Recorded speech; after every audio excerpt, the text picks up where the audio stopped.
नमस्कार, मैं श्याम गिरी। आप देख रहे हैं टीएफडी इंडिया न्यूज 24। टीएफडी इंडिया न्यूज 24 में आप सभी दर्शकों का स्वागत है। मोदी सरकार एक बार फिर डीलिमिटेशन बिल के पीछे पड़ी है और अमित शाह उस कोशिश में लगे हुए हैं। लेकिन अमित शाह की कोशिश से कितना कामयाब होगा और कितना कामयाब नहीं होगा, यह तो आने वाले वक्त में बताया जाएगा। क्योंकि अब इस पर चर्चा इसलिए भी तेज हो गई है क्योंकि पार्लियामेंट का मानसून सत्र खत्म हुए 10 दिन से अधिक हो गए, लेकिन अभी तक राष्ट्रपति के तरफ से इसका समापन नहीं किया गया है, जो कि उसी दिन या उसके नेक्स्ट डे हो जाना चाहिए।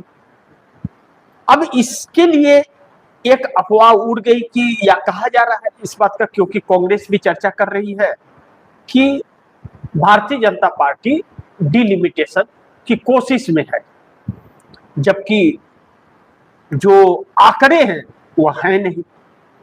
ऐसे में एक प्रयास भारतीय जनता पार्टी का, मोदी और शाह का आखिरी प्रयास, क्योंकि इधर नहीं हुआ तो फिर शीतकालीन सत्र जो आएगा, जो 20 नवंबर से 24 नवंबर के आसपास शुरू होता है, उस वक्त लाने का कोई मतलब नहीं होगा।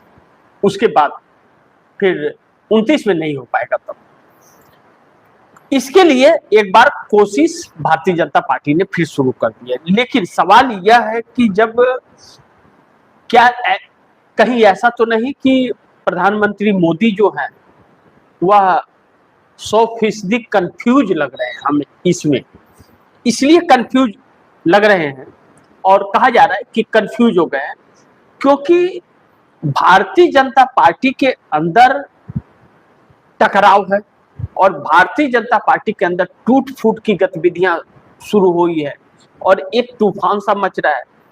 एनडीए गठबंधन के अंदर सब कुछ ठीक नहीं है। नीतीश अलग संकट में है बिहार में, चंद्रबाबू नायडू आंध्रा में अलग संकट में है और इधर मोदी अपनी धुन में है। तो इस धुन को धक्का कहां से मिल रहा है इस बिल के लिए, 362 सांसदों के लिए? अब पिछले दिनों जिस तरह से शरद पवार, एनसीपी के चीफ, महाराष्ट्र के एनसीपी सुप्रिया सुले वाली, अब सुप्रिया सुले और शरद पवार छात्र आंदोलन के दौरान प्रधानमंत्री मोदी से मिलने गए थे, उसके बाद फिर गए थे। सुप्रिया सुले के 8 सांसद भी साथ साथ गए मिलने। कहा जा रहा था कि शरद पवार समर्थन दे देंगे, लेकिन बिगड़ते हालात को देख करके वह वापस हो गए, नहीं दिए। अब क्या शरद पवार छात्रों की जो आंदोलन था और मोदी सरकार के खिलाफ माहौल बन रहा था, उस तब यह सोच करके नहीं दिया, जिसके लिए विशेष मानसून सत्र में नहीं लाया गया बिल, या फिर उस वक्त भाजपा के आंकड़े नहीं हुए इसलिए नहीं दिए? अगर मान ले कि शरद पवार समर्थन दे रहे हैं और जिस पर पूरा भरोसा है कि शरद पवार इस दे देंगे, इंडिया गठबंधन से अलग रास्ते अपना करके वह दे देंगे, क्योंकि सुप्रिया सुले को मंत्री बनना बहुत दिली इच्छा है उनका, क्योंकि उसके बाद फिर मौका नहीं मिलेगा। ऐसे में चंद्रबाबू नायडू और अमित शाह का टकराव भी काफी है और चंद्रबाबू नायडू अब इस बार नहीं चाहते कि डिलिमिटेशन बिल पास हो। पिछली बार तो उन्होंने वोट किया था जब विशेष सत्र बुलाया गया था, और बड़ी महत्वपूर्ण है कि विशेष सत्र बुलाया गया, डिलिमिटेशन बिल गिर गया, पास नहीं हुआ। और मानसून सत्र में एक दिन भी मोदी और शाह आए नहीं, अमित शाह के नाम का बिल भी अमित शाह पेश नहीं किए और संसद के अंदर दोनों प्रधानमंत्री और गृह मंत्री चेहरा नहीं दिखा पाए, और फिर अब विशेष सत्र बुला करके बिल लाने, यह जो उद्देश्य है भारतीय जनता पार्टी का, या इस देश के साथ फिर एक बार छल करने की कोशिश? यह तो तय है कि भारतीय जनता पार्टी अपने फायदे के लिए हर कुछ करती है, देश से उसे कोई मतलब नहीं है कि देश की व्यवस्था क्या है नहीं है, उससे कोई फर्क नहीं पड़ता है। हकीकत यह है कि 2024 में 240 सीटें आने के बाद भारतीय जनता पार्टी का हर दांव फेल हो गया। अब ऐसे में चंद्रबाबु नायडू और अमित शाह में टकराव इसलिए हो गया क्योंकि वह जो डीएमके के साथ सांठगांठ चल रही थी और मंत्रिमंडल में शामिल करने का तो टकराव हो गया, लेकिन इससे भी बड़ा टकराव यह हो गया कि आंध्रा में चंद्रबाबु नायडू के बेटे फंस गए हैं और उनके इस्तीफे की मांग चल रही है और मोदी सरकार अमित शाह पर लटकी हुई। तो मोदी अमित शाह को बचाएंगे, चंद्रबाबु नायडू को क्यों बचाए? तो चंद्रबाबु नायडू अब मोदी के धीरे धीरे मोदी से खिलाफत करते जा रहे हैं, यानी कि नायडू के चक्कर में अमित शाह बड़े संकट में फंस जाएंगे, क्योंकि इस पर आगे हम लोग चर्चा करेंगे। अब डीएमके जो डिलिमिटेशन को लेकर के और लगातार इसके खिलाफ मुहिम चला रही थी और पूरे साउथ को एक कर रही थी, अब डीएमके समर्थन न दे, इसलिए मानसून सत्र में कहा जा रहा है कि चंद्रबाबु नायडू ने ही अंदर सेटिंग कर दिया था, नहीं तो भाजपा तो सेटिंग कर ली थी। लेकिन छात्र आंदोलन ने सब कुछ चौपट कर दिया। अब डीएमके की सत्ता नहीं है और डीएमके तमिलनाडु से मोदी के खिलाफ वोट ली है हमेशा। अब ऐसे में अगर डीएमके ने दे दिया समर्थन तो डीएमके के खिलाफ माहौल तमिलनाडु में बन जाएगा। भाजपा को कोई फर्क नहीं पड़ता, भाजपा का कुछ जनाधारी नहीं है, और जो भाजपा के नेता हैं वह भाजपा छोड़ करके दूसरे दल में जा रहे हैं तमिलनाडु के अंदर। ऐसे में एआईएडीएमके जिससे कोई तालमेल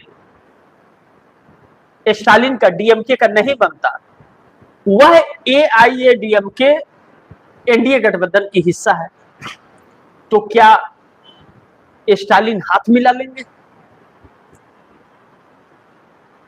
एआईएडीएमके और डीएमके एक हो जाएगी एनडीए गठबंधन में आने के लिए। फिर स्टालिन तमिलनाडु के अंदर उनकी राजनीति दम तोड़ने लगेगी, उनका विश्वास खत्म हो जाएगा। यानी कि अब मोदी सरकार का वर्चस्व भी नहीं रहा, जनता इनके खिलाफ हो गई है और चंद्रबाबु नायडू का टकराव हो चुका है। तो ऐसे में स्टालिन का आना इम्पॉसिबल तो है, लेकिन इसको लेकर के अभी भी चर्चा चल रही है, कोशिश जारी है। ऐसे में बिहार भी चक्कर में पड़े हैं अमित शाह की, आरजेडी के 4 सांसद हैं, वह सांसदों का समर्थन मिल जाए, लेकिन सफल होता हुआ नजर नहीं आ रहा है, बल्कि नायडू के चक्कर में अमित शाह बड़े संकट में फंस गए हैं। नायडू से टकराव मोल लेकर के अमित शाह इस चक्कर में पड़ गए हैं कि अब नायडू का भी समर्थन मोदी सरकार को डिलिमिटेशन पर नहीं मिलेगा, क्योंकि साउथ को नुकसान हो रहा है और इस बात की अब गारंटी नहीं है कि मोदी सरकार कितने दिन टिकने वाली है। इसके खिलाफ माहौल हो गया है, तो अब कोई भी इनसे जुड़ना नहीं चाहता बल्कि दूर होना चाहता है। ऐसे में कंफ्यूज भी लग रहे हैं मोदी, वह समझ नहीं आ रहा उन्हें क्या करें ना करें। लेकिन अचानक पीएम दफ्तर में हलचल तेज होने लगा जब चंद्रबाबु नायडू ने सारा खेल बिगाड़ना शुरू किया।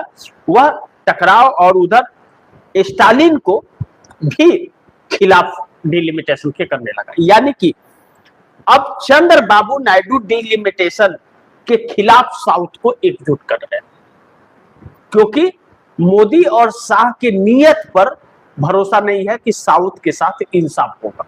और यह माहौल इस वक्त देश के हालात भी ऐसे नहीं है, फंड भी देश के पास ऐसा नहीं है कि इतना खर्चा व्यय कर सके फालतू, क्योंकि 850 सांसद हो जाएंगे तो उनके लिए घर खर्चा सैलरी सब जाएगा, और इधर लोगों को खाने के लिए पैसे नहीं है, देश में कंगाल है, रोजगार नहीं है उनके पास में, शिक्षा की हालत खराब हो रही है, पेपर लीक से बच्चे परेशान होकर के सड़क पर आ रहे हैं और देश इनके खिलाफ है।